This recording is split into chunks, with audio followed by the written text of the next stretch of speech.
ગઈકાલે ચૂંટણીના ફોર્મ ભરવાની છેલ્લી તારીખ હતી। આ ફોર્મ ભરવાની છેલ્લી તારીખે ગુજરાતમાંથી 81 જેટલી સીટો બિનહરીફ થઈ ગઈ છે, મતલબ ચૂંટણી કર્યા વિના।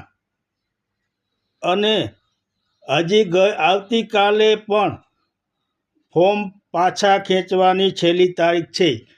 આ તારીખે પણ કેટલાક ફોર્મ પાછા ખેંચાશે, કેટલાકને સમજૂતીથી પાછા ખેંચાશે, તો કેટલાકના ખિસ્સા ભરવાથી પાછા ફોર્મ ખેંચાશે। આ છે આપણી ગુજરાતની રાજનીતિ।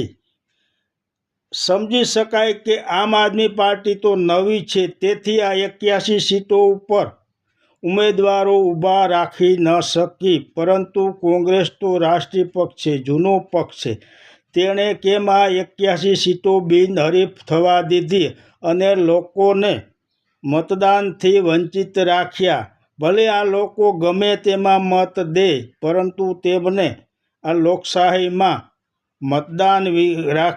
મતદાન કર્યા વિના વંચિત રાખવા કેટલું યોગ્ય? આ છે આપણી લોકશાહી, આ છે ગુજરાતની રાજનીતિ। આજે મતદારો મતદાનથી વંચિત રહ્યા છે, તેમનો શું દોષ? તે ભલે ગમે તે પક્ષને મત આપે, પરંતુ તેઓ આ લોકશાહીમાં મતદાનથી વંચિત રહ્યા છે। આ કેટલું યોગ્ય? જય માતાજી।